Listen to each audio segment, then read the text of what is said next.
Bienvenue sur Sophia Science, la chaîne YouTube qui répond à toutes vos questions sur le monde de la science, notamment la science, les mystères, les extraterrestres. Le contenu de la vidéo d'aujourd'hui est: après l'accouplement, cette minuscule tique peut gonfler jusqu'à 100 fois sa taille. Et c'est terrifiant. Imagine une petite tique, presque invisible à l'œil nu, accrochée tranquillement à la peau d'un animal, ou même d'un humain. À première vue, elle semble insignifiante. Mais ce minuscule parasite cache une capacité absolument incroyable. Après l'accouplement, une femelle peut gonfler jusqu'à 100 fois sa taille d'origine. Oui, tu as bien entendu, 100 fois.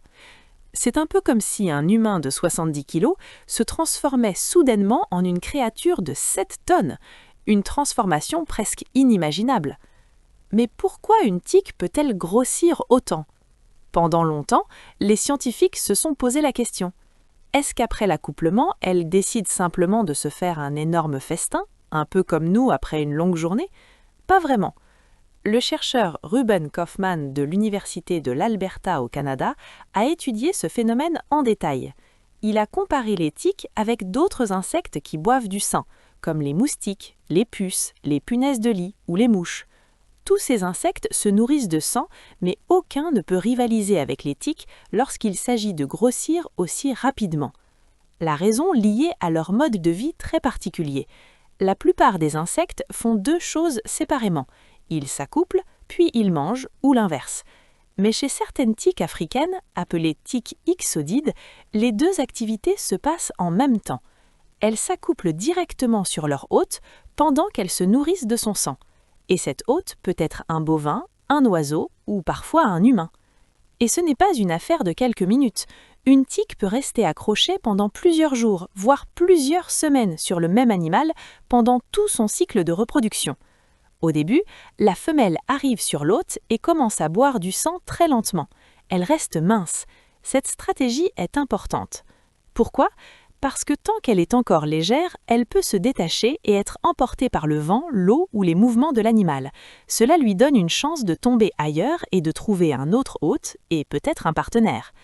Mais une fois qu'elle devient trop lourde, c'est fini, elle ne peut plus bouger. C'est un peu comme porter un énorme sac à dos, à un moment on ne peut plus bouger. Et il y a encore un autre détail fascinant. Selon Kaufman, lorsque la femelle dépasse un certain poids, ses glandes salivaires se détériorent. Ces glandes sont essentielles car elles lui permettent de boire du sang. Si elles cessent de fonctionner, la tique ne peut plus se nourrir, et sans nourriture, elle ne peut plus survivre ni chercher un autre partenaire. C'est là que le mâle intervient. Lorsqu'il s'accouple avec la femelle, son sperme ne contient pas seulement des cellules reproductrices, il contient aussi deux protéines très spéciales. Elles agissent comme un signal biologique. Elles disent littéralement au corps de la femelle « Maintenant, tu peux continuer à grossir ». Et la femelle obéit.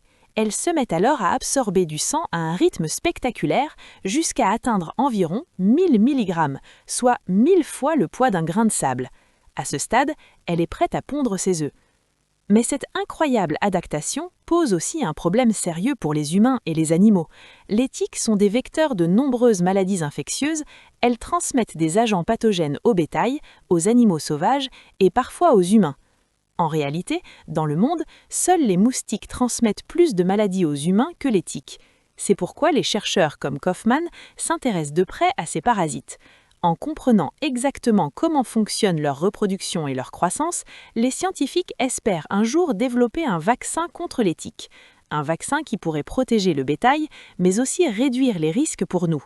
Et quand on pense qu'un animal presque invisible peut multiplier son poids par 100, on réalise à quel point la nature cache des mécanismes aussi étranges que fascinants.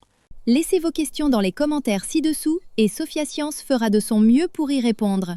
Merci d'avoir regardé et à la prochaine!